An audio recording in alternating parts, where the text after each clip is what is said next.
আজ আমরা কোরআনে কারীম থেকে আল্লাহর অপছন্দনীয় মানুষগুলো কারা তাদের ব্যাপারে জানব।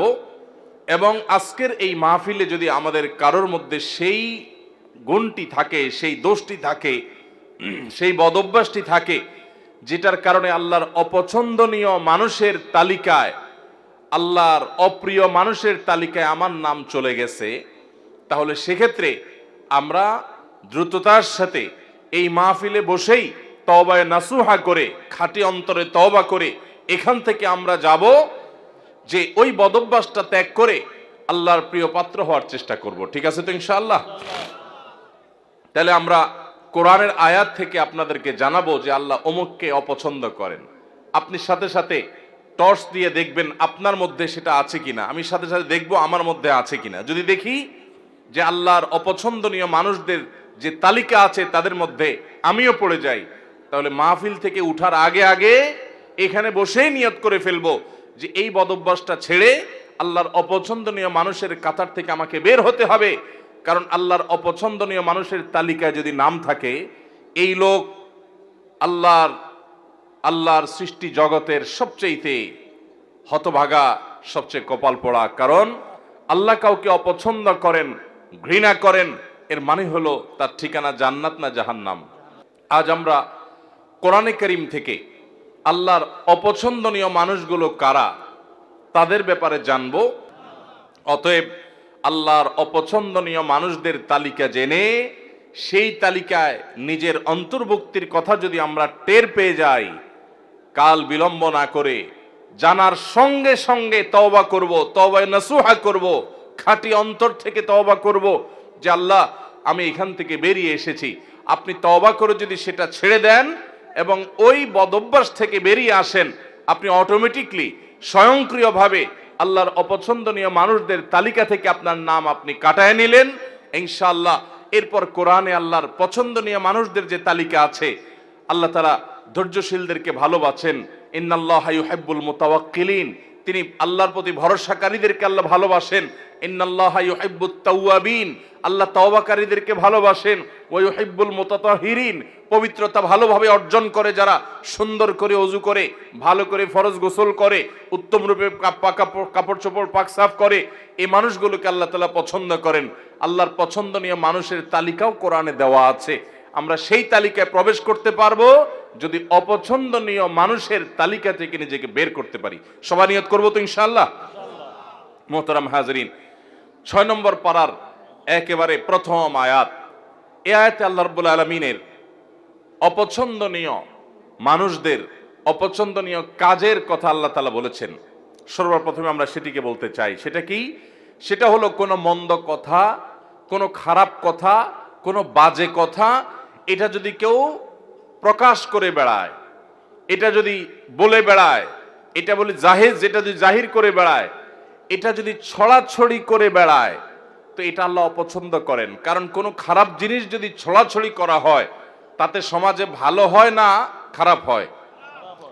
একটা খারাপ জিনিস যখন খুব বেশি ছড়াছড়ি হয়, মানুষ সেটা চর্চা করে, গীবত শিকায়েতের মধ্যে ডুবে, পরনিন্দার মধ্যে ডুবে, মানুষ ধারণা করে এক লাইন জানলে তার সাথে আরো এক লাইন যোগ করে আরেকজনের চরিত্র হনন করে। এই জন্য মন্দ কোনো কিছু পেলেই সেটাকে ছড়াছড়ি করে বেড়ানো, এটা আল্লাহর অপছন্দনীয় কাজ। ফেসবুকের এই যুগে, সোশ্যাল মিডিয়ার এই যুগে, এমনকি অফলাইনেও চায়ের দোকানে বসে বসে মা বোনরা 2-4 জন একসাথ হলে কোনো একটা কিছু পাইলেই হলো, ওই তিলকে তাল বানায়া ওইটাকে রসিয়ে রসিয়ে আমরা গল্প করে করে ওই মন্দ জিনিসটা একজন থেকে আরেকজন, আরেকজন থেকে আরেকজন, এক চা দোকান থেকে আরেক চা দোকান, এক আইডি থেকে আরেক আইডি, প্রয়োজনে অপ্রয়োজনে আমাদের কোনো জাতীয় স্বার্থ থাকুক বা না থাকুক, আমরা এই জাতীয় মন্দ জিনিস পেলে ছড়াছড়ি অনেকে করি কি করি না? আল্লাহ সুবহানাহু ওয়া তাআলা বলেছেন, লা ইউহিব্বুল্লাহুল জাহরা বিসসুই মিনাল কাওলি ইল্লা মান যুলিম। যদি কেউ কোনো খারাপ কথা এটা সে চিৎকার চেঁচামেচি করে বলে বেড়ায়, প্রকাশ করে বেড়ায়, ঘোষণা দিয়ে বেড়ায়, এটার প্রচার করে বেড়ায়, তো আল্লাহ তাআলা এটা পছন্দ করেন না। তবে ইল্লা মান যুলিম, যদি কেউ জুলুমের শিকার হয়, নির্যাতিত হয়, মাজলুম হয়, ওই মাজলুম ব্যক্তি সে যদি মানুষের কাছে প্রকাশ করে বেড়ায় ওই লোকটি আমাকে জুলুম করেছে, আমি অমুক দ্বারা নির্যাতিত হয়েছি, নিষ্পেষিত হয়েছি, তো এরকম জুলুমের শিকার মানুষ যদি তার জুলুমের কথা বলেন এবং আত্মরক্ষার চেষ্টা করেন, জালিমকে চিহ্নিত করেন, তাহলে সেই মন্দ, সেটাও তো জুলুম করেছে একজন, মন্দ কথা মন্দ কাজ, ওইটার যদি ছড়াছড়ি হয়, ওইটা যিনি শিকার হয়েছেন তিনি যদি প্রচার করেন, অন্যদের কাছে বলেন, তাহলে সেটা আল্লাহর কাছে অপছন্দনীয় না। কারণ সে বেচারা তো নির্যাতিত, সে তো জুলুমের শিকার, সে জুলুম সহ্য কত করবে? যদি সে জালিমকে উপযুক্ত বিচারের মুখোমুখি করবার জন্য সোচ্চার হয়, তাহলে সেটা আল্লাহর কাছে অপছন্দনীয় না। আর এছাড়া যত মন্দ কথা আছে, খারাপ কথা আছে, কিছু একটা পেলেই হলো, বিশেষ করে মানুষের যখন ব্যক্তিগত কোনো দোষ ত্রুটি পাওয়া যায়, আমরা সেটাকে প্রচার করতে খুব মজা পাই, ঠিক না ঠিক? নবী করিম সাল্লাল্লাহু আলাইহি সাল্লাম বলেছেন, তোমার কোন মুসলিম ভাই এমন কোন একটা ভেজালে, বিপদে, ঝামেলাতে পড়েছে যে তার ভুলের কারণে হয়তো মান ইজ্জত যায় এমন একটা জায়গায় বেচারা পড়েছে, চিপায় পড়ে গেছে। এই সময় সে চায় সবাই তাকে যেন সহযোগিতা করে, সাহায্য করে, তার এই দোষটা নিয়ে যেন খুব বেশি বাড়াবাড়ি চর্চা করি যেন না হয়, সেটা চায়। ওই সময় যদি কোনো আল্লাহর বান্দা দাঁড়িয়ে ওই ব্যক্তির ইজ্জতকে বাঁচাবার চেষ্টা করে, যে ভুলে হয়ে গেছে, অথবা এরকম জটিল কিছু না, বেচারাকে একটু তার সম্মানটাকে রক্ষা করার চেষ্টা করে, তাহলে সেক্ষেত্রে যে এই উদ্যোগ নিল একজনের ইজ্জতকে বাঁচাবার জন্য, এই বেচারাও, এই লোকটাও তার জীবনে কখনো যদি এরকম বিপদে পড়ে, তাহলে আল্লাহ সুবহানাহু ওয়া তাআলা তার ইজ্জতকে এইভাবে রক্ষা করবেন। নবী করিম সাল্লাল্লাহু আলাইহি সাল্লাম বলেছেন, মান সাতারা মুসলিমা সাতারাল্লাহু লাহু ইয়াউমাল কিয়ামাহ, যে ব্যক্তি কোনো মুসলমানের দোষ গোপন করবে, কিয়ামতের ময়দানে মানব ইতিহাসের সকল সদস্য, আদম আলাইহিস সালাম থেকে নিয়ে কিয়ামত হওয়া পর্যন্ত আগত সকল মানুষ যখন উপস্থিত থাকবে, সবার সামনে ওই ব্যক্তির দোষটাকে আল্লাহ তাআলা ডেকে এনে গোপন করে দিবেন। আল্লাহ ডেকে কাছে এনে আল্লাহ রাব্বুল আলামিন বলবেন, চাদরে আবৃত, আপনি আল্লাহর কাছাকাছি এসেছেন। আল্লাহ সুবহানাহু ওয়া তাআলা বলবেন, বান্দা তুমি অমুক অমুক গুনাহ যে করেছো, আতাযকুরু যামবা কাযা ওয়া যামবা কাযা, তোমার অমুক অমুক পাপ, অমুক অমুক অনাচার, জুলুম, হারাম কাজ যে করেছো, তোমার কি মনে পড়ে? বান্দা বলবে, আল্লাহ অবশ্যই মনে পড়ে, সব তো প্রমাণ এভিডেন্স সহ আছে আল্লাহর কাছে। তখন আল্লাহ বলবেন, দুনিয়াতে সেটা আমি ঢেকে রেখেছিলাম, মানুষের সামনে প্রকাশ করে নাই। মানুষের সামনে তুমি ভালো ছিলা, কিন্তু তোমার তলে তলে এই দোষ ছিল, আমি ঢেকে রেখেছিলাম, প্রকাশ করি নাই। আজকেও ঢেকে রাখলাম, প্রকাশ করলাম না, তোমাকে মাফ করে দিলাম। আল্লাহর পক্ষ থেকে এই বিশাল বড় নেয়ামতটা ভাই, আপনার, আমার, ওনার আমাদের সবার প্রয়োজন ভাই। আমাদের দোষ ত্রুটি যদি সব আল্লাহ তাআলা প্রকাশ করে দেন, আমরা রাস্তায় চলতে পারবো না। কি বলেন? রাস্তায় চলার উপায় থাকবে? আপনার ছেলে মেয়ের সামনে, আপনার ভাই বোনের সামনে, আপনার মা বাবার সামনে, আপনার বন্ধু বান্ধবের সামনে আপনার সকল দোষ ত্রুটি, নারী ভুড়ি সব যদি আল্লাহ তাআলা প্রকাশ করে দেন, এক মুহূর্ত পৃথিবীতে টিকা সম্ভব হবে? তাহলে কিয়ামতের ময়দানে আল্লাহ যদি আমাদের দোষ গোপন না করে প্রতিটা দোষ যদি প্রকাশ করেন, এর চাইতে বড় শাস্তি, এর চাইতে বড় আযাব আর কি হতে পারে? সে আযাব থেকে বাঁচার জন্য অন্যতম উপায় এবং মাধ্যম হলো দুনিয়াতে মানুষের দোষ ত্রুটি পেলেই সেটা বলে বেড়ানোর এই মানসিকতা পরিহার করতে হবে। হ্যাঁ, কিছু দোষের প্রচার প্রয়োজন আছে, মানুষকে সাবধান করার জন্য, সতর্ক করার জন্য, সেটাও যতটুকু না করলে নয় ততটুকু। এর বাইরে মানুষের দোষ নিয়ে অহেতুক চর্চা করে বেড়ানো, বিশেষ করে আবারও বলছি, ফেসবুকের এই যুগে, টুইটার, সোশ্যাল মিডিয়ার এই যুগে, টিকটকের এই যুগে, কিছু একটা পেলেই হলো এক শ্রেণীর ভাইরা আছি আমরা ওইটা নিয়ে রাস্তায় ঝাঁপায়া পড়ি। আল্লাহ আমাদের সবাইকে হেদায়েত দান করুন। তাহলে এক শ্রেণীর মানুষের কথা জানলাম, যাদেরকে আল্লাহ তাআলা অপছন্দ করেন, আল্লাহ তাদের পছন্দ করেন না। আল্লাহ বলেছেন, ইন্নাল্লাহা লা ইউহিব, ইন্নাহু লা ইউহিব বা লা ইউহিব্বুল্লাহ, আল্লাহ তাআলা অপছন্দ করেন কাদেরকে? লা ইউহিব্বুল্লাহুল জাহরা বিসসুই মিনাল কাওলি ইল্লা মান যুলিম। কোন খারাপ কথা এটাকে যে চিৎকার করে বেড়ায়, প্রকাশ করে বেড়ায়, ঘোষণা দিয়ে বেড়ায়, এটাকে আল্লাহ অপছন্দ করেন। তাহলে কোনো খারাপ জিনিসের ছড়াছড়ি করা যাবে? করা যাবে না। আল্লাহ আমাদেরকে এই হারাম কাজ থেকে, এই নাজায়েজ কাজ থেকে, এই গুনাহের কাজ থেকে বেঁচে থাকার তৌফিক দান করুন। যেই গুনাহ যত ভয়াবহ, শয়তান ওইটা আমাদের কাছে তত মজাদার করে দেয়।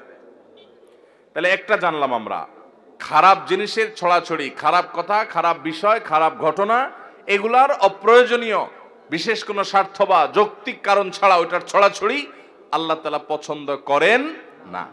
এক নাম্বার 2, সীমা লঙ্ঘনকারীকে আল্লাহ তাআলা পছন্দ করেন না। আল্লাহ বলেছেন ইন্নাল্লাহা লা ইউহিব্বুল মুতাদিন। আল্লাহ তাআলা সীমা লঙ্ঘনকারীকে পছন্দ করেন না। ভাইরা আমার, সীমা লঙ্ঘনকারী কারা? সীমা লঙ্ঘনকারী হলো ওই ব্যক্তিরা যাদের জন্য আল্লাহ তাআলা সীমানা ঠিক করে দিয়েছেন, সে সীমানা ক্রস করে চলে যায়। আপনি দেখা দিতে পারবেন অমুক অমুক অমুক অমুক নারীর সাথে, যাদের সাথে আপনার রক্তের সম্পর্ক আছে, নিজের স্ত্রী ছাড়া তাদের সাথে আপনি দেখা দিতে পারবেন। এছাড়া আপনার যাদের সাথে দেখা দেওয়া জায়েজ, মাহরাম, তাদের সাথে আপনি দেখা দিতে পারবেন। এটা আল্লাহর সীমানা। এর বাইরে বাকিদের সাথে দেখা দেওয়া যাবে? যাবে না। এটা হলো আল্লাহর সীমানা। এখন যদি সেই সীমানা ক্রস করে আপনি যেই কোনো নারীর ছবি পেলেন, ভিডিও পেলেন, ফুটেজ পেলেন, ফেসবুকে পেলেন, পেপারে পেলেন, ম্যাগাজিনে পেলেন, যেখানে পেলেন, রাস্তাঘাটে পেলেন, আপনি চান্সে তাকে দেখে নিলেন, মনে মনে হারাম স্বাদ আস্বাদন করলেন, জল্পনা কল্পনা করলেন, তাহলে আল্লাহ যে সীমানা দিয়েছেন সেই সীমানাটা আমরা ক্রস করলাম কি করলাম না? আল্লাহ যাদের সম্পর্কে, যাদের সাথে দেখা দেওয়াকে জায়েজ করেছেন, তাদের গণ্ডি ওভারটেক করে যাদের সাথে দেখা দেওয়ার অনুমতি আল্লাহ দেন নাই, আপনি সেখানেও গিয়ে দেখেছেন, তাহলে সীমানা ক্রস করছেন কি করেন নাই? এটা হলো সীমা লঙ্ঘন। সীমা লঙ্ঘনের আরো বহু দিক আছে। তাহলে আল্লাহ যেগুলোকে হারাম করেছেন সেগুলোতে লিপ্ত হলে সেটা হলো সীমা লঙ্ঘন। আমাদের সমাজে কিয়ামতের আগে আরো কত কিছু দেখা যাবে ভাইরা। যারা সীমা লঙ্ঘন করে তারা বরং উল্টা যারা সীমা লঙ্ঘন করে না তাদেরকে সীমা লঙ্ঘনের কথা অনেক সময় বলে। যেমন আপনি পাবলিক পরিবহনে যাচ্ছেন, একজন যুবক বা দুজন যুবক একসাথে যাচ্ছে, ঝাঁকানাকা গান ফুল ভলিউমে মোবাইলে বাজায় দিয়া নাচতে নাচতে যাচ্ছে। আপনি যদি বলেন যে ভাই রে, বাবা রে, এত জোরে গানের আওয়াজ দিয়ে রাখছো, আমার তো অসুবিধা হয় বা আমি গান শুনতে চাই না, তোমরা হয় হেডফোন দিয়ে শুনো আর না হলে বন্ধ করো, আশপাশে মানুষের ডিস্টার্ব করিও না। আল্লাহ এটাকে হারাম করেছেন, তুমি মুসলমানের সন্তান না, তাহলে তুমি এটা শুনিও না। এটা বলার পর দেখবেন অনেক যুবক আছে বলবে যে হুজুর বেশি বাড়াবাড়ি করা ভালো না, আল্লাহ সীমা লঙ্ঘনকারীরা অপছন্দ করেন। দেখবেন তখন ওয়াজ শুনাই দিবে। আছে না না এরকম লোক? আপনি হারাম কাজ থেকে যখন নিষেধ করবেন তখন বলবে হুজুররা বেশি বাড়াবাড়ি করে।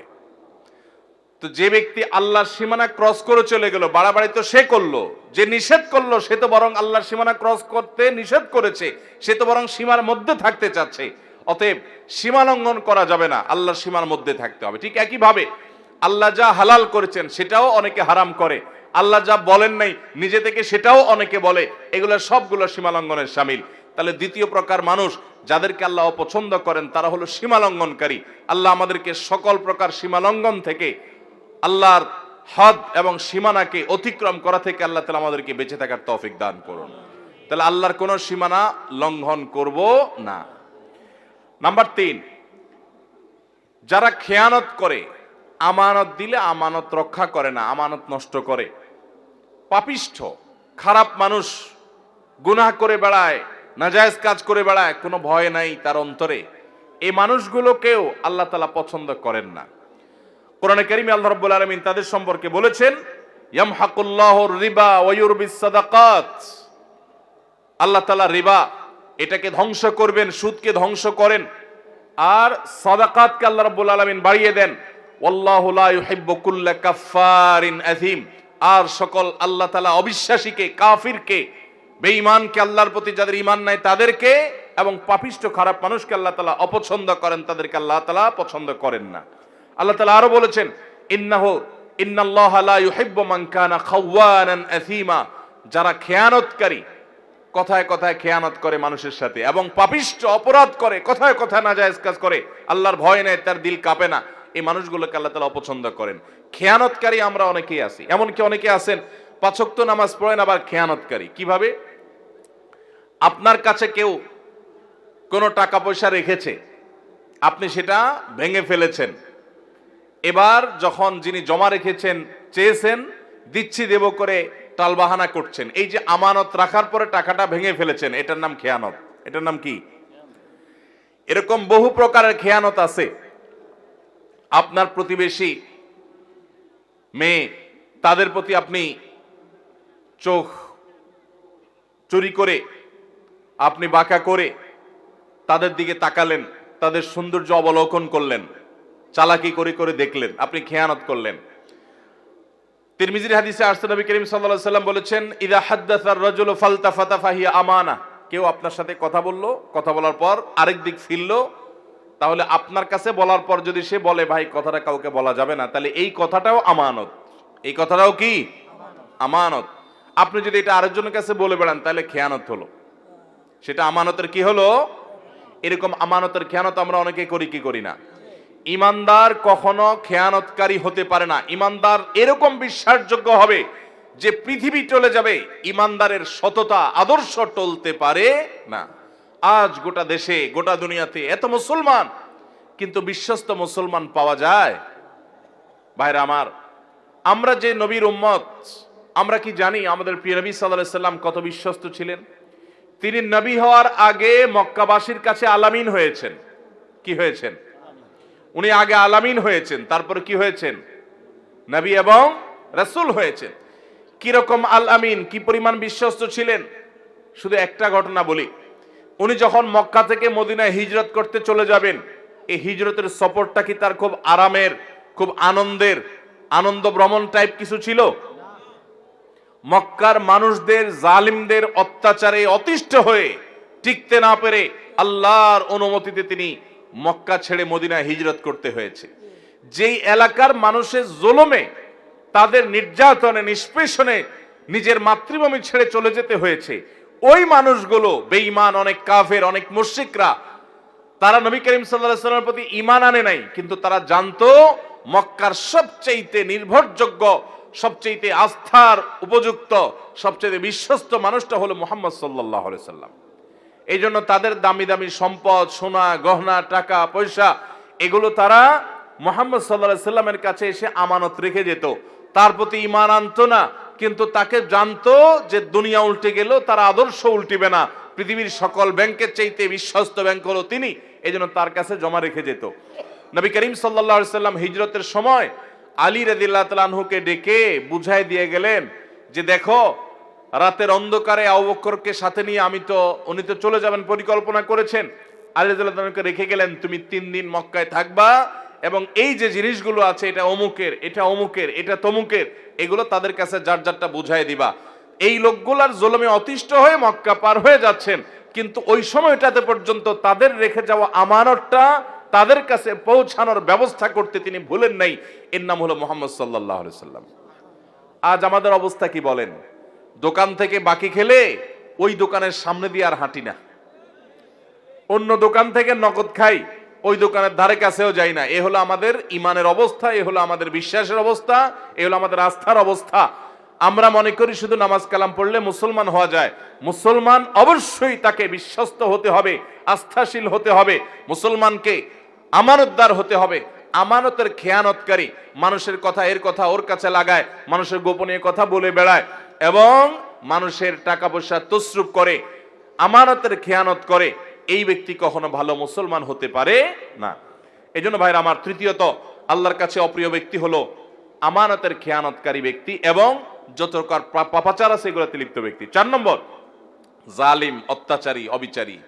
আল্লাহ তাআলা তাদের সম্পর্কে বলেছেন, ইন্নাহু লা ইউহিব্বুজ জালিমিন, নিশ্চয় আল্লাহ রাব্বুল আলামিন জালিমদেরকে কখনো পছন্দ করেন না। অনেক লোক আছে দেখবেন, নামাজ পড়ে, রোজা রাখে, হজ করে, দান সাদাকা করে, ওয়াজ নসিহত করে, ওয়াজ নসিহত শুনে, কোরআন তেলাওয়াত করে, তাসবিহ তাহলিল করে।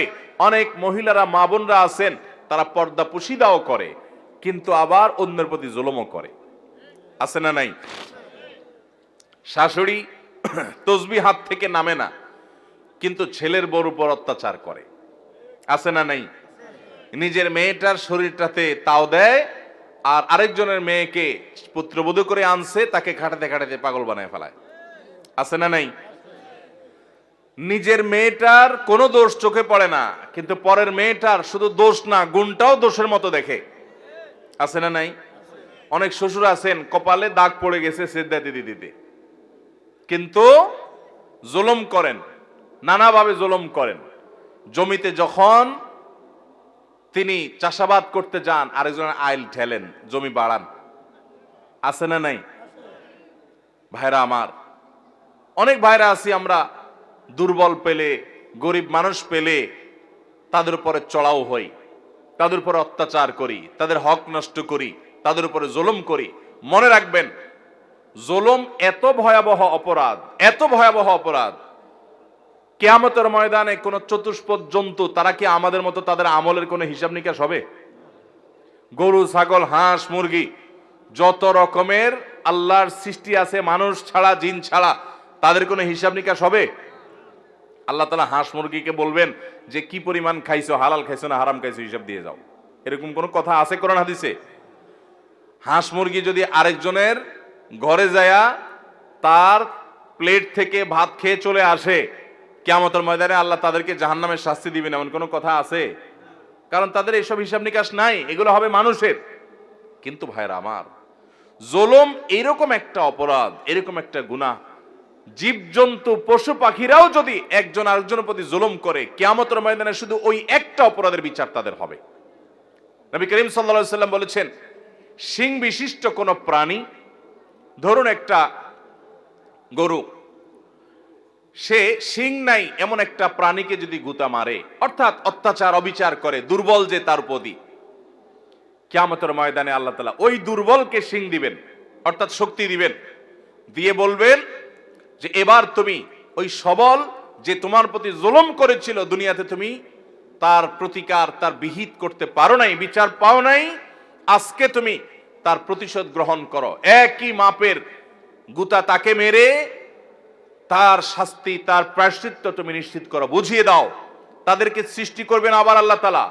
পশু পাখি এমনি তো মৃত্যুর পর মাটির সাথে মিশে যাবে, কিন্তু যারা জুলুম করেছে ওই পশু পাখিগুলোকে, ওই প্রাণীগুলোকে আল্লাহ তাআলা আবার জীবিত করবেন। জালেমকেও, মাজলুমকেও, যে জুলুম করেছে তাকেও, যার প্রতি জুলুম করা হয়েছে তাকেও। এরপরে ওই প্রাণীদের মধ্যে পর্যন্ত যে নির্যাতিত হয়েছে তাকে দিয়ে আল্লাহ তাআলা জালিম এবং নির্যাতনকারী, অবিচারকারী, অত্যাচারী ওই প্রাণীটিকে পর্যন্ত আল্লাহ তাআলা শাস্তি দিবেন। এরপরে বলবেন কোন তোরাবা, যাও তোমরা মাটি হয়ে যাও। এবার মাটির সাথে তারা মিশে যাবে, তাদের না জান্নাত আছে না জাহান্নাম আছে। ভাইরা আমার, জুলুম এত ভয়াবহ অপরাধ, এত ডেঞ্জারাস বিষয় যে আল্লাহ সুবহানাহু ওয়া তাআলা পশু পাখিদের কোনো হালাল হারামের বাজ বিচার করবেন না, তাদের অন্য কোন বিষয়ের কোনো হিসাব নিকাশ নেবেন না। কিন্তু তারাও যদি জুলুম করে আল্লাহ রাব্বুল আলামিন এইভাবে পাকড়াও করবেন। তাহলে মানুষ হয়ে যদি আপনি কারোর প্রতি জুলুম করেন, কারোর প্রতি অবিচার করেন, কারোর প্রতি অত্যাচার করেন, আপনি নিশ্চিত থাকেন, আপনি যত ইবাদত বন্দেগী করেন, আপনি যত তাসবিহ তাহলিল করেন, আপনি যত ওয়াজ মাহফিল শুনেন, আপনি যত লম্বা লম্বা কথা বলেন, আপনি যত নেক আমল করেন না কেন, জালিম এবং অত্যাচারীর অত্যাচার অবিচারের বিচার হওয়া ছাড়া আল্লাহ তাআলা একটি কদম কিয়ামতের ময়দানের সামনে যেতে দিবেন না। ভাইরা আমার, নবী করিম সাল্লাল্লাহু আলাইহি সাল্লাম বলেছেন, সেদিন আসার আগে নিজেদের মধ্যকার দেনা পানা, কাউকে জুলুম করেছো, কাউকে গালি দিয়েছো, কারোর প্রতি অবিচার করেছো, এগুলোর বিচার, এগুলোর বিহিত, এগুলোর ক্ষমা চাওয়া, এগুলো সব ঝামেলা চুকায় নাও সেদিন আসার আগে, যেদিন কেউ কারোর কোনো উপকারে আসবে না, কেউ কাউকে ছাড় দিবে না। ভাইরা আমার, নবী করিম সাল্লাল্লাহু আলাইহি সাল্লাম সাহাবীদেরকে জিজ্ঞাসা করেছেন, আতাদরুনা মানিল মুফলিস, তোমরা কি জানো সবচেয়ে বড় ভিখারি কে? সাহাবীরা বললেন, আল মুফলিসু ফিনা মাল্লা দিনার লাহু ওয়ালা দিরহামা। হে আল্লাহর রাসূল, যার কোনো টাকাও নাই, পয়সাও নাই, আমরা জানি সেই সবচেয়ে ভিখারি, সেই সবচেয়ে হতভাগা। নবীজি সাল্লাল্লাহু আলাইহি সাল্লাম বলেছেন, সেই সবচেয়ে বড় হতভাগা না রে, আসল হতভাগা, এর চাইতে বড় হতভাগা হলো যে দুনিয়াতে অনেক নামাজ কালাম পড়েছে, অনেক কোরআন খতম করেছে, অনেক রোজা রেখেছে, অনেক দান সাদাকা করেছে, অনেক ওয়াজ মাহফিলে হাজির হয়েছে, অনেক ওয়াজ মাহফিল শুনেছে, অনেক ওয়াজ মাহফিলের ভলান্টিয়ারি করেছে, অনেক ওয়াজ মাহফিলে টাকা পয়সা দিয়েছে, অনেক অনেক ভালো কাজ করেছে, বাবা মার কথা শুনেছে, অনেক ভালো কাজ করেছে, কিন্তু সে কাউকে জুলুম করেছে, কেউ কাউকে গালি দিয়েছে, সে কাউকে ধাক্কা দিয়েছে, কারো হক মেরেছে, কারো টাকা মেরেছে, জুলুম করেছে। কিয়ামতের ময়দানে সকল পাওনাদার হাজির হবে, একজন একজন করে সবার পাওনার বিচার আল্লাহ করবেন। এবং ওই দিন তার তো আর টাকা পয়সা দেওয়ার মতো থাকবে না। ওই পশু পাখিদের মতো আল্লাহ তাআলা বলবে না তুমিও একটা ধাক্কা দিয়ে দাও। আল্লাহ তাআলা তার নেকামল যেগুলো কষ্ট করে সে আনছে ওইগুলো পাওনাদারকে দিয়ে বুঝে বিদায় করবেন। এভাবে দিতে দিতে তার নেকামল শেষ হবে, পাওনাদার শেষ হবে না। এবার পাওনাদারদের পাপের বোঝা তার মাথায় দিয়ে তারপর তাকে জাহান্নামে নিক্ষেপ করবেন। অনেক আমল করে, অনেক আমলের পাহাড় নিয়ে হাজির হওয়ার পরও এরকম খালি হাতে জাহান্নামে অন্যদের আযাব, অন্যদের গুনাহের বোঝা নিয়ে মাথায় জাহান্নামে যারা যাবে, নবী সাল্লাল্লাহু আলাইহি সাল্লাম বলেছেন এরা হলো সৃষ্টি জগতের সবচেয়ে হতভাগা, সবচেয়ে কপাল পোড়া, সবচেয়ে ভিখারি, সবচেয়ে অভাবী। এই রিক্ত এরকম অসহায় মানুষগুলো তারাই হবে যারা দুনিয়াতে জুলুম করে, জুলুমের বিহিত করা ছাড়া দুনিয়া থেকে গেছে। আল্লাহ তাআলা আমাদেরকে জুলুম থেকে বেঁচে থাকার তৌফিক দান করুন। আল্লাহ তাআলা হাদিসে কুদসিতে বলেছেন ইন্নী হারামতু যুলমা আলা নাফসি। ও বান্দারা, আল্লাহ বলছেন যে আমি নিজের প্রতি নিজে জুলুমকে হারাম করে দিয়েছি। ওয়ামা রাব্বুকা বিযাল্লামিল লিল আবিদ। তোমাদের রব তার কোন বান্দার প্রতি কোন প্রকার জুলুম করবেন না, কোন প্রকার জুলুম করবেন না। আল্লাহ বলেছেন আমি নিজের প্রতি নিজে জুলুমকে হারাম করে দিয়েছি, অতএব তোমরাও একে অন্যের প্রতি খবরদার জুলুম করবে না। আমরা অনেকে আছি জুলুমকে কোনো বিষয় মনে করি না। কত জালিম, কত অত্যাচারী, কত মানুষের চোখের পানি ফেলছে, কত মানুষের কষ্টের কারণ হচ্ছে। বিশেষ করে আমার যুবক ভাইদেরকে বলতে চাই, সে সকল ভাইদেরকে, বোনদেরকে বলতে চাই যাদের গায়ে জোর আছে, যাদের শক্তি আছে, বল আছে, পাওয়ার আছে, ক্ষমতা আছে, দাপট আছে, টাকার জোর, ক্ষমতার জোর, কলমের জোর, হাই হ্যালোর জোর আছে, এই জোরের চোটে যার সাথে আপনার শত্রুতা আছে তার গোষ্ঠী উদ্ধার করলেন, তাকে দমন করলেন, তাকে মামলা দিলেন, তাকে হামলা দিলেন, তাকে জেল জুলুমের শিকার করলেন, তাকে নানাভাবে কষ্ট দিলেন। মনে করছেন আল্লাহ তাআলা দেখছেন না? মনে করছেন আল্লাহ তাআলা ভুলে যাবেন? আপনার রব লা ইয়াদিল্লু ওয়া লা ইয়ানসা, তিনি কোনো কিছু ভুলে যান না। আপনি আপনার রবকে এরকম মনে করবেন আল্লাহ তাহসাবান্নাল্লাহ গাফিলা, জালিমরা যা করছে এগুলো সম্পর্কে আল্লাহ উদাসীন, কিছুই দেখছেন না, এরকমটি মনে করবেন না। আল্লাহর কসম প্রতিটি জুলুমের বিচার কিয়ামতে আল্লাহ তাআলা অবশ্যই করবেন। ভাইরা আমার, কয়েকজন যুবক যখন একসাথে হয়, দুই যুবক একসাথে যখন রিকশা উঠে, রিকশাওয়ালা বেচারা একটু থেকে আধটু যদি করে, একটু বেশ কম করে, বাপের বয়সী হলেও যায় কলার ধরতে। কারণ দুই দোস্ত একসাথে আছে, কলেজে পড়ে, শরীরে একটা ভাব চলে আসে, ঠিক না ভাই? ঠিক। আপনি যে রিকশাওয়ালাকে একটা ধাক্কা দিয়ে গেছেন, একটা ঘুষি, একটা থাপ্পড়, একটা গালি দিয়ে চলে গেছেন, বেচারা তো ভয়ে কিছু বলে নাই, কলেজের ছাত্র মারবে, কয়েকজন একসাথে আছে, কিছু বলে নাই। ভাই, আপনি কি জানেন এই রিকশাওয়ালাকে আপনি এক সময় টর্চ লাইট দিয়ে খুঁজে আর পাবেন না। 10 বছর 20 বছর পরে যখন আপনার এই অপরাধের কথা স্মরণ হবে যে আমি তো আমার যৌবনে কলেজে পড়াকালীন সময় একজন রিকশাওয়ালার প্রতি অবিচার করেছিলাম, জুলুম করেছিলাম, এখন একটু মাপ চাই, ওই চেষ্টা করলেও তো খুঁজে আর লোকটাকে বের করতে পারবেন না। আপনি বের করতে পারেন না দেখে কি আল্লাহও বের করতে পারবেন না? কিয়ামতের ময়দানে যখন বুড়া বয়সে এসে আমল করে জান্নাতে যাইতে নেবেন, ওই রিকশাওয়ালার সামনে এসে দাঁড়াবে। অতএব কারোর প্রতি কোন প্রকার জুলুম করব না ইনশাআল্লাহ। শয়তানের প্ররোচনায় প্ররোচিত হয়ে যদি কারোর প্রতি জুলুম হয়ে যায়, ভাইরা আমার, তাহলে সাথে সাথে যখনই সম্বিত ফিরে আসবে, ঈমানি চেতনা জেগে উঠবে, সাথে সাথে বিলম্ব না করে তার কাছে করজোড় করে মাপ চাইবেন। ভাই, অন্যায় হয়ে গেছে, আমাকে মাফ করে দেন। ভাই, আমি আপনাকে একটু শক্ত কথা বলে ফেলেছি, আল্লাহর ওয়াস্তে মাফ করে দেন। আপনি যদি দুনিয়াতে মাপ চেয়ে নেন, আপনার লেটা চুকে গেল, মামলা খালাস হয়ে গেল। না হলে মনে রাখবেন, হাজার হাজার এরকম জুলুমের মামলা আপনার বিরুদ্ধে দায়ের হয়ে আছে, কিয়ামতের ময়দানে কোনো আমল কিন্তু কুলাবে না। বেশি আমল করতে পারেন আর না পারেন, অনেক তাসবিহ তেলাওয়াত করতে পারেন আর না পারেন, অন্তত কোনো মানুষের প্রতি কখনো জুলুম করবেন না। ঠিক আছে তো ইনশাআল্লাহ?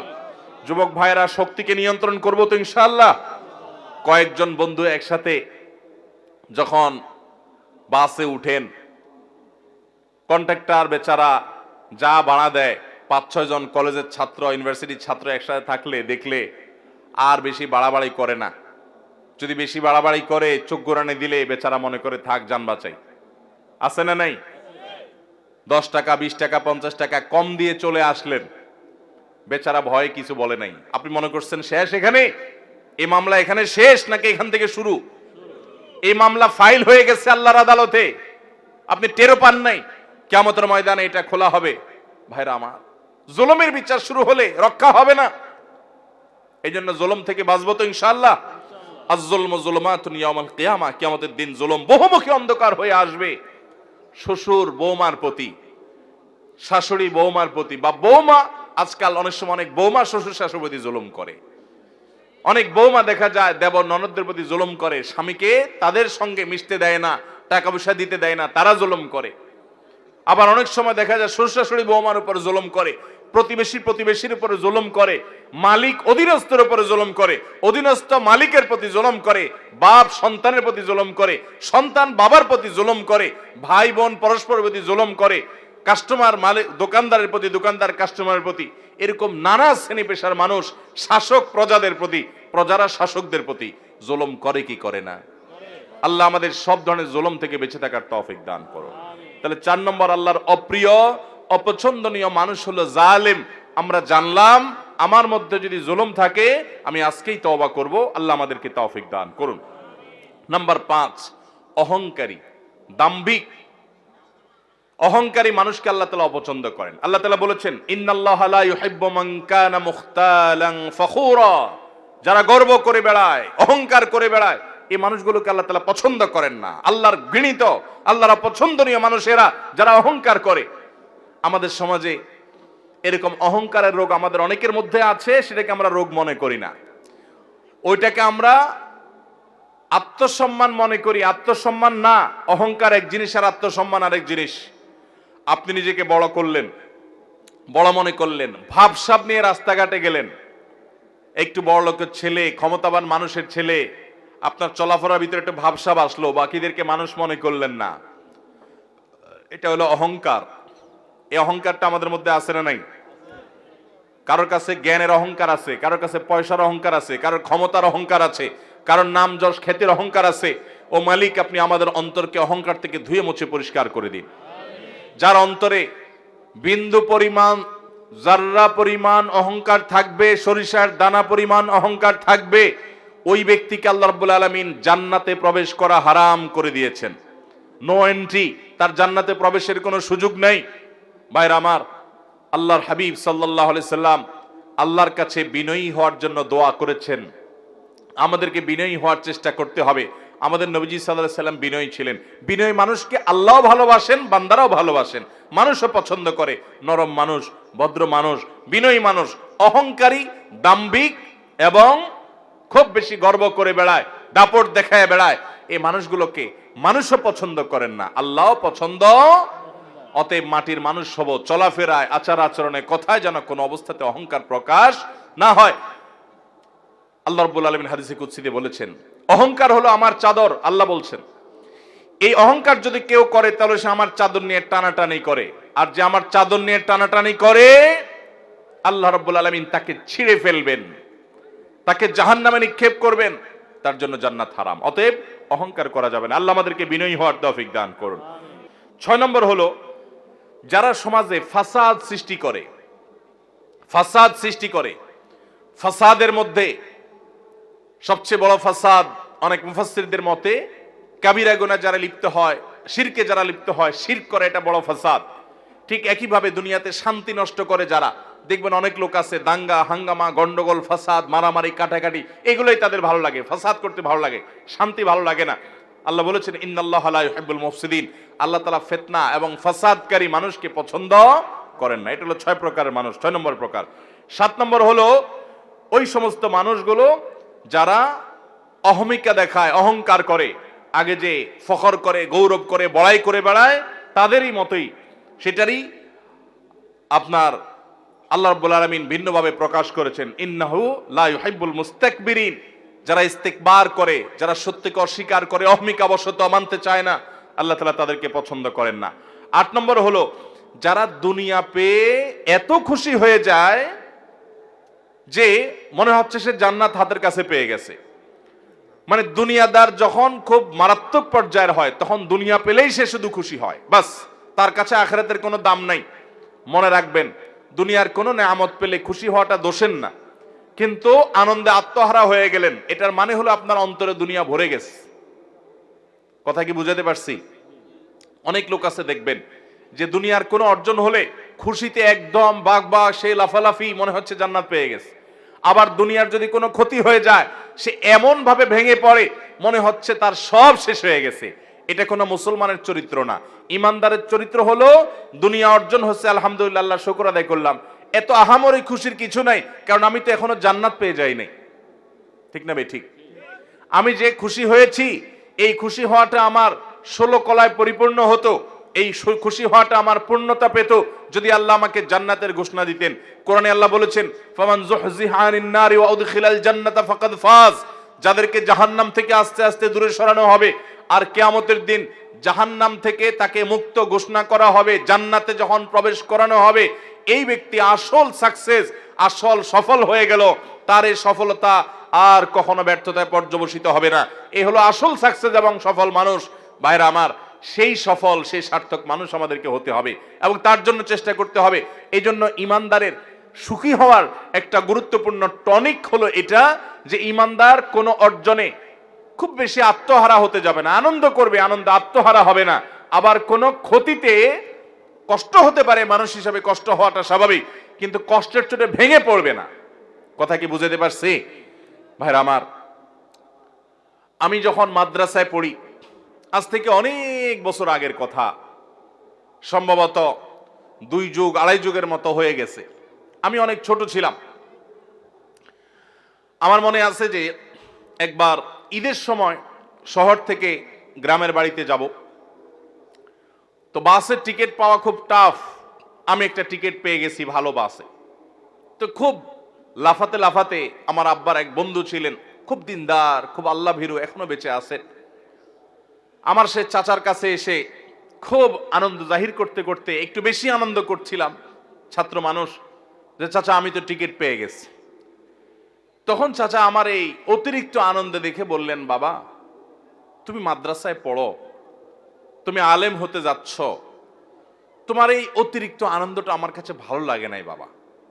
আমি বললাম, চাচা এটা কেমন কথা বললেন? আমি একটা টিকিট পাইছি, খুশির খবর, আপনার ভালো লাগে নাই মানে? তিনি আমাকে বলছেন, বাবা তুমি খুশির খবর পেয়েছ, এজন্য খুশি হয়েছ, আমিও খুশি। আমি বোঝাতে চাইছি যে একজন মুসলমান সে দুনিয়ার কোনো অর্জনে এত পাগল পড়া হবে না। তার কাছে দুনিয়াটা এত গুরুত্বপূর্ণ কিছু না। আল্লাহ কোনো নিয়ামত দিয়েছেন, সে অবশ্যই খুশি হবে। আল্লাহর নিয়ামতে খুশি প্রকাশ করাটাও কোরআনের নির্দেশ, কিন্তু খুশির চোটে আত্মহারা হবে না, এত পাগল পড়া হবে না, কারণ জান্নাত তো পেয়ে যাও না এখনো। তুমি টিকিট পেয়েছ, যদি জান্নাত তোমার আল্লাহ তাআলা না দেন, আল্লাহ না করুন জাহান্নাম দেন, তাহলে তোমার এই খুশির 2 পয়সা কোনো দাম আছে? এত আত্মহারা হওয়া, এটা তোমার ইমানের সাথে যায় না বাবা। ঠিক একই ভাবে আমাদের সমাজে অনেক মানুষ আছি, আমরা একটু বিপদ আপদ হলে আমরা ভেঙে পড়ি, একদম স্যাড ব্যাড, মানে আমরা একেবারে মনে হয় যে আমি শেষ। ইমানদার মনে রাখবে, আমার যদি সব হারিয়ে যায়, সব হারিয়ে যায়, আর বিনিময়ে আল্লাহ তাআলা যদি আমার জন্য জান্নাতটা রাখেন, ব্যবসা লাভের না লসের? সব হারিয়ে গেল, একটা অ্যাক্সিডেন্টে আমার সম্পদ, টাকা পয়সা, ব্যবসা বাণিজ্য, আপনজন সব হারায় গেল, সবাই বেঈমানি করলো, সবাই দূরে সরাই দিল, আমার বিপদ আপদ হতে থাকলো, কোনোটা দূর, কোনো বিপদ সরল না, কোনো অর্জন হলো না, সব দিক থেকে ক্ষতি হয়ে গেল। দুনিয়ার সব সম্পদ, সব ইজ্জত, সব চলে যাওয়ার বিনিময়ে যদি আল্লাহ বলেন, বান্দা তোমাকে আমি জান্নাতটা দিয়ে দিলাম, লাভ হলো না লস হলো? 50-60 বছরের কষ্টের বিনিময়ে যদি অনন্তকালের, অসীম কালের জন্য চির সুখের ঠিকানা আমার নিশ্চিত হয়ে যায়, তাহলে আমার লাভ হলো না লস হলো? এই জন্য ইমানদার কোনো দুঃখে, কোনো বেদনায় একেবারে ভেঙে পড়বে, এটা তার ইমানের সাথে যায় না, এটা বেঈমানের চরিত্র হতে পারে। ইমানদার সবর করবে, আর যে কোনো ভালো কাজে আল্লাহর শুকর আদায় করবে, খুশি হবে, কিন্তু আত্মহারা পাগল হবে না। এই জন্য আল্লাহ রাব্বুল আলামিন কোরআনে কারীমে বলেছেন, ইন্নাল্লাহা লা ইউহিব্বুল ফারিহিন, নিশ্চয়ই আল্লাহ রাব্বুল আলামিন কোন অতিরিক্ত আনন্দে আত্মহারা, কোন আনন্দে আত্মহারা, দুনিয়াবি কোন বিষয় পাওয়ার পরে করে পাগল পরা হয়ে যাওয়া, এই অতিরিক্ত দুনিয়া করা মানুষ, দুনিয়া খাই করা মানুষ, এই মানুষগুলোকে আল্লাহ পছন্দ করেন না। অতএব ভাইরা আমার, আমরা আল্লাহ রাব্বুল আলামিনের কাছে আমরা পানা চাইবো আল্লাহ যেন আমাদেরকে এরকম দুনিয়ার মধ্যে ডুবায় না রাখেন। আজ আজ যে পৃথিবীতে আমরা বসবাস করছি, ভোগবাদের দুনিয়া। কিসের দুনিয়া ভাই? ভোগবাদ। চতুর্দিকে দেখবেন শুধু ভোগের আহ্বান। যত বিজ্ঞাপনী, বিলবোর্ড, যত অ্যাডভার্টাইজ, যত আহ্বান, সব দেখবেন কিসের? ভোগের। দুনিয়াতে মস্ত বড় খাওয়া দাওয়ার ফুর্তি করো, আগামীকাল বাঁচবে কিনা বলতে পারো, ভোগ করো। আর ইসলাম বলে মানুষকে ভোগ নয়, প্রয়োজন যা তা অবশ্যই তুমি ভোগ করো, কিন্তু তোমার প্রয়োজনের বেশি ভোগ করবে না, বরং ত্যাগ করতে শিখো। ভোগে নয়, বরং ত্যাগেই আনন্দ আছে, ত্যাগেই তোমার পরিতৃপ্তি আছে। আল্লাহর জন্য দান করো, স্যাক্রিফাইস করতে শিখো, ত্যাগ করতে শিখো। ইসলাম সেটা বলে। ভোগ পশু পাখিও করে, ত্যাগ এটা সবাই করতে পারে না। আল্লাহ আমাদেরকে ত্যাগী মানুষ হওয়ার তৌফিক দান করুন। ভাইরা আমার, তাহলে আমরা 8 নম্বরের যাদেরকে আল্লাহ তাআলা অপছন্দ করেন তাদের কথা জানলাম। সে মানুষগুলো হলো দুনিয়ায় যারা আত্মহারা হয়ে যায়। আত্মহারা হয়ে যাওয়া এটা এখন কমন একটা বিষয় হয়ে গেছে। নামাজ কালাম পড়ি, ওয়াজও শুনি, সবই ঠিক আছে, কিন্তু পয়সা ছাড়া আর কিছু বুঝি না। পয়সা ছাড়া, দুনিয়া ছাড়া আর কিছু বুঝি না। দুনিয়া আমাদের লাগবে দুনিয়া চলতে হলে। নৌকার মতো, নৌকা যখন পানি দিয়ে চলে, নৌকা তো পানি দিয়েই চলে নাকি? পানি দিয়ে নৌকা চলে, পানি ছাড়া নৌকা চলবে? দুনিয়া ছাড়া আমরাও এরকম দুনিয়াতে চলতে পারবো? দুনিয়াতে চলতে হলে দুনিয়ার দরকার আছে, টাকা পয়সা, রিজিক, থাকার জায়গা, এগুলো দরকার আছে। কিন্তু যদি সেগুলো আমাদের ভেতরে ঢুকে পড়ে, একদম আমরা দুনিয়ার ভেতরেই ডুব দিয়ে যাই, দুনিয়া ছাড়ার কিছু না বুঝি, সারাদিন শুধু দুনিয়া দুনিয়া করি, তাহলে নৌকার ভিতরে পানি ঢুকার মতো হয়ে যাবে। ওই নৌকা অ্যাক্সিডেন্ট করবে, ডুবে যাবে, আমরা দুনিয়ার ভিতরে ডুবে যাবো। আজকে সে অবস্থা হয়েছে। আল্লাহ আমাদের সবাইকে আখিরাতমুখী হওয়ার তৌফিক দান করুন। আমাদের পূর্বসূরীদের দুনিয়া বিমুখতার ঘটনা বলি এবং ইতিহাসগুলো জানার চেষ্টা করবেন। সালাফের পূর্বসূরীদের কিভাবে দুনিয়া বিমুখতা সেটা জানার চেষ্টা করবেন। নবী করিম সাল্লাল্লাহু আলাইহি ওয়াসাল্লাম তিনি বলেছেন, দুনিয়া এবং দুনিয়াতে যা কিছু আছে, সারা পৃথিবীর সকল নেয়ামত, সকল নেয়ামতের উপকরণ, ভোগের উপকরণের সবগুলো মিলে আল্লাহর কাছে যদি একটা মাছির ডানা পরিমাণ মূল্যবান হতো, তো আল্লাহর প্রতি বেঈমান কোন কাফের, কোন মুশরিক, আল্লাহর কোন অবাধ্য নাফরমানকে আল্লাহ রাব্বুল আলামিন এক ডোক পানিও দুনিয়া থেকে পান করতে দিতেন না। এক ডোক পানিও পান করতে দিতেন না। যদি দুনিয়ার দাম আল্লাহর কাছে একটা মাছির ডানার পরিমাণ হতো, এতটুক দামও নাই। এটা মৃত্যুর আগে টের পাওয়া যাবে না। আল্লাহ আমাকে আপনাকে আমাদের বুঝার তৌফিক দান করুন। দুনিয়ার মোহ আমাদের অন্তর থেকে আল্লাহ তাআলা বের করার তৌফিক দান করুন। গোটা পৃথিবীতে মুসলমানরা আজ লাঞ্ছিত বঞ্চিত হওয়ার অন্যতম একটা কারণ এটাও যে মুসলমানরা আজ দুনিয়ার ভিতরে হাবুডুবু খেয়েছে। নবী করিম সাল্লাল্লাহু আলাইহি সাল্লাম তার এক হাদিসে বলেছেন যে একটা সময় আসবে যে খাবার সামনে নিয়ে যেরকম কাফিররা, খাবার সামনে নিয়ে যেরকম খাদকরা টানাটানি করে ভাগযোগ করে খেয়ে ফেলে, তোমরা মুসলমানরা দুনিয়াতে তোমাদেরকে অমুসলমানরা কাফেররা ভাগযোগ করে খাবে, লুটপাট করে জুলুম করবে। কাশ্মীরের লোকদেরকে জুলুম করবে এক গ্রুপ, ইরাকের মুসলমানদেরকে জুলুম করবে আরেক গ্রুপ, ফিলিস্তিনের মুসলমানদেরকে জুলুম করবে আরেক গ্রুপ। এক এক দেশের মুসলমানদেরকে জুলুম করার জন্য এক এক গ্রুপ ভাগযোগ করে নিবে। খাদকরা খাবার যেরকম টেনে ছিঁড়ে একজন আরেকজনে এক একটা নিয়ে আরেকজনকে আরেকটা দিয়ে তারা এরকম খায়, ঝাঁপায় পড়ে, তোমাদের উপর এরকম ঝাঁপায় পড়বে। সাহাবায়ে কেরাম বলেছিলেন, ইয়া রাসূলুল্লাহ, সেদিন আমাদের সংখ্যা কম হবে সেজন্য? নবীজি বলেছেন, না, লা বাল আনতুম ইয়াউমা ইদিন কাসীর, তোমরা সেদিন অনেক থাকবে। ওয়ালাকিন্নাকুম গুসাউন কাগুসাইস সাইল, কিন্তু পানির উপরে, বানের পানিতে যেরকম খড়কুটা ভাসে, তোমাদের দাম সেরকম হবে। অমুসলিমদের অন্তর থেকে তোমাদের ভয় তুলে দেওয়া হবে। সেটা কি কারণে হবে? নবী করিম সাল্লাল্লাহু আলাইহি সাল্লাম বলেছেন, হুব্বুদ দুনিয়া ওয়া কারাহিয়াতুল মউত, তোমরা মরণকে ভয় করবে। মুসলমান মরণকে এত ভয় করবে না, মৃত্যু হলে তো আমার আল্লাহর সাথে সাক্ষাতের সৌভাগ্য হবে। এবং দুনিয়ার মোহ তোমাদের ভিতরে এমন ভাবে ঢুকে পড়বে যে তোমাদের অবস্থা এরকম হবে। মুসলমান যেদিন দুনিয়ার মোহকে ছুঁড়ে ফেলতে পারবে, সেদিন মুসলমান আবারও দুনিয়াকে জয় করবে। সাহাবায়ে কেরাম তাদের সামনে বিভিন্ন সম্রাটদের স্বর্ণখচিত রাজমুকুট মসজিদে নববীর সামনে এনে ফেলে রাখা হতো।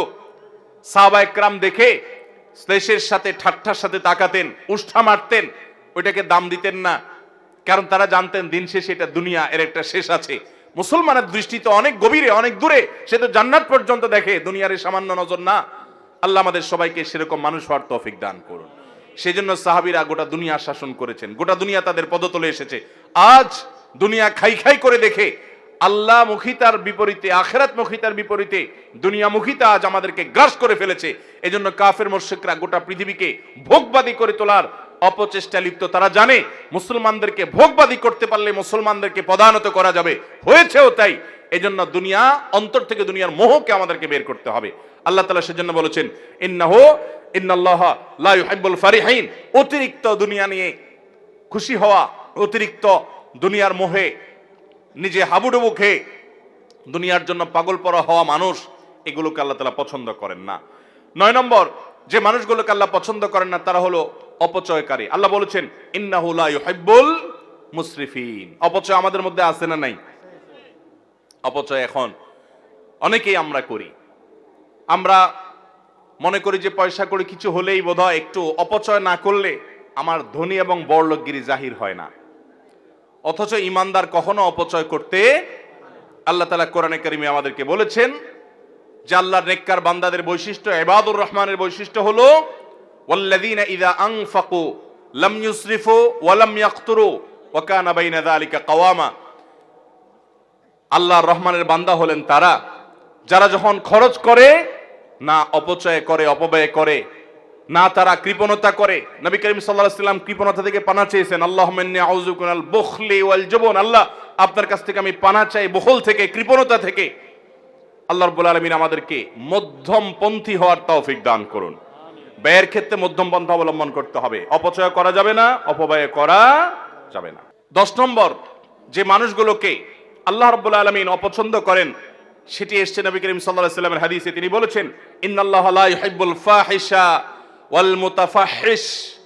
যারা অশ্লীল কথা বলে, অশ্লীল কাজ করে, অশ্লীলতা ছড়াছড়ি করে, বেহায়াপনা করে, এই মানুষগুলোকে আল্লাহ তাআলা পছন্দ করেন না।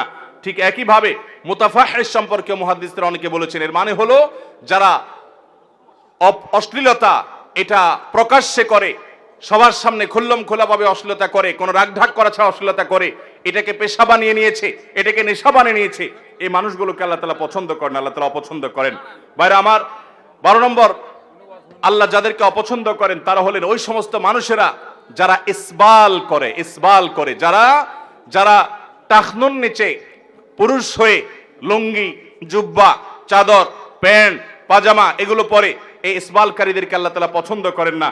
নবী করিম সাল্লাল্লাহু আলাইহি ওয়াসাল্লাম বলেছেন ইন্নাল্লাহা লা ইউহিব্বুল মুসবিলিন, নিশ্চয়ই ইসবালকারীকে, অর্থাৎ টাকনুর নিচে যে পুরুষরা পোশাক আশাক পরে, এদেরকে আল্লাহ তাআলা পছন্দ করেন না। ভাইরা আমার, এভাবে আল্লাহর অপছন্দনীয় মানুষের তালিকা হাদিসের দিকে যখন তাকাই তখন আমরা আরো অনেক পাই যে কথায় কথায় ঝগড়া করে অনেক বেশি, তাকে আল্লাহ তাআলা পছন্দ করেন না। যে ব্যক্তি বেচা কিনা করতে গিয়ে কথায় কথায় শপথ করে, কসম খায় এবং কাস্টমারকে ঠকাবার জন্য মিথ্যা কসম খায় এবং প্রয়োজনে অপ্রয়োজনে কসম করে, অনেক দোকানদারও আছে এরকম, তাদেরকে আল্লাহ তাআলা অপছন্দ করেন।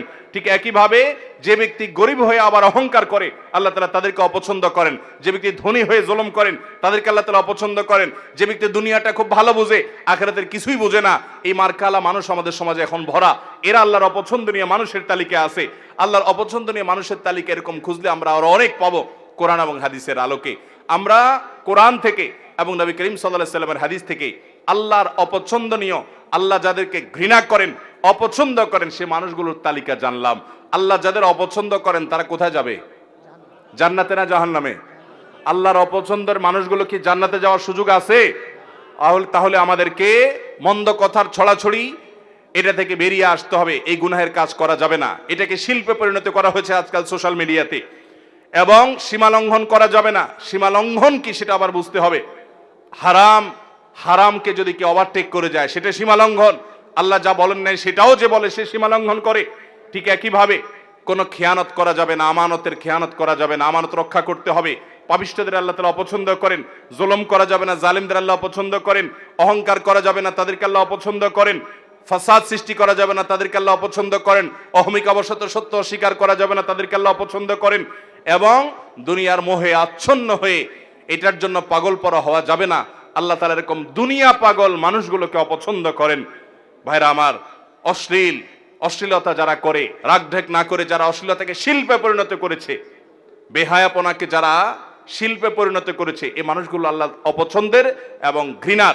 আল্লাহ তাআলা আমাদেরকে আল্লাহর অপছন্দের সকল তালিকায় যত মানুষ আছে আল্লাহ তাআলা সে সমস্ত বদভ্যাসওয়ালা মানুষগুলো থেকে আল্লাহ তাআলা আমাদেরকে বেরিয়ে আসার তৌফিক দান করুন।